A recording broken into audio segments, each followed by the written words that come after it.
भारतीय बाज़ारों में फ़िलहाल अभी जो कुछ भी बनता हुआ दिखाई दे रहा है वो सभी कंडीशनें कोई पॉजिटिव नहीं हैं।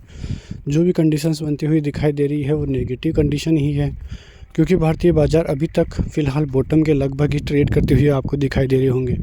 भारतीय बाज़ारों की स्थिति जब साफ़ होगी, जब 24,500 के ऊपर भारतीय बाज़ार निकलेंगे, और फ़िलहाल ऐसा होना मुमकिन कम ही लग रहा है, क्योंकि इस महीने कोई कुछ ऐसा इवेंट नहीं है जिसकी वजह से भारतीय बाज़ारों को कोई पुश मिल सके कि भारतीय बाज़ारों में ज़बरदस्त तेज़ी का मूड माहौल देखने को मिले। अभी की जो स्थिति है वो भारतीय बाज़ारों के लिए नेगेटिव ही बनी हुई है। गुरुवार और शुक्रवार 2 दिन में ज़बरदस्त गिरावट देखने को मिली। उससे पहले भारतीय बाज़ारों में देखें, अमेरिकी बाज़ारों में चुनाव के कारण भारतीय बाज़ारों में जो रैली देखने को मिली वो गुरुवार का बाज़ार पूरी तरह से खाता हुआ नजर आया, और रिटेल निवेशक उस स्थिति में बहुत बुरी तरह से फंसते हुए भी दिखाई दिए हैं। और उससे अब ऐसा ही लग रहा है कि भारतीय बाज़ारों में बहुत बड़ा झटका जो है लगता हुआ नज़र आने वाला है। तो कुल मिला के स्थिति अभी देखें तो भारतीय बाज़ार रेंज में है।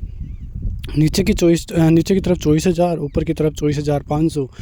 ये एक ऐसी रेंज है जहां से बाज़ार ऊपर या नीचे निकलता है तब जाके ही लगेगा कि भारतीय बाज़ारों में बड़ी रैली या बड़ी गिरावट कैसे देखने को मिलेगी, वो अब देखने वाली बात रहेगी। क्योंकि यहाँ पे आप देखो 24,000 के नीचे ज़्यादा फिसलने के चांसेस सब लग रहे हैं, क्योंकि कोई बड़ी रणनीति जो है इस महीने नहीं होने वाली है।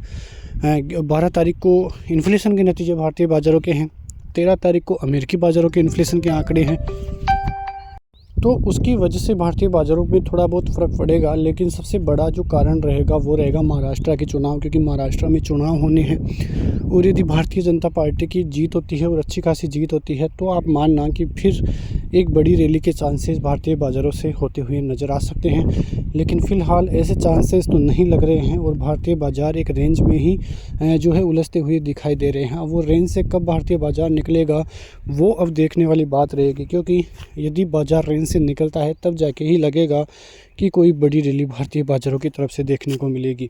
उसके अलावा आप देखोगे तो FIIs की सेलिंग इतनी भारी और ज़बरदस्त होती हुई दिखाई दे रही है कि उसकी वजह से भारतीय बाज़ारों को काफ़ी बड़ा झटका लगता हुआ नज़र आ रहा है।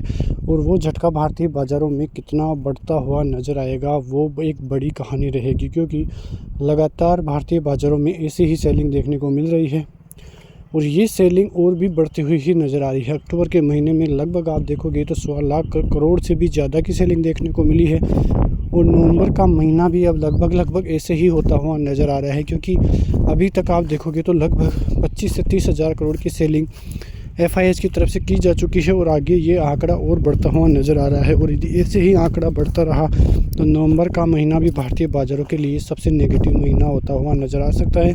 इसलिए आपकी नज़रें रहनी चाहिए FIIs की बिकवाली की तरफ भी, क्योंकि ये बिकवाली भारतीय बाज़ारों को काफ़ी कुछ दिखाती हुई नज़र आ सकती है। तो ऐसी ही खबरों के साथ भारतीय बाज़ार में नेगेटिविटी बनती हुई नज़र आ रही है। उधर बैंक निफ्टी की तरफ से बात करें तो बैंक निफ्टी का कारोबार भी एक रेंज में ही नज़र आ रहा है, और एक रेंज की तरफ देखें तो नीचे की तरफ 51,000, ऊपर की तरफ 52,600। ये जो 1600 पॉइंट की रेंज है, ये रेंज यदि बैंक निफ्टी की तरफ से निकलती है तब जाके लगेगा कि भारतीय बाज़ारों में कोई बड़ी रैली देखने को मिल सकती है, वरना फिर भारतीय बाज़ारों की तरफ से ऐसे संकेत नहीं हैं जिसकी वजह से भारतीय बाज़ारों में कोई और बड़ी रैली देखने को मिले।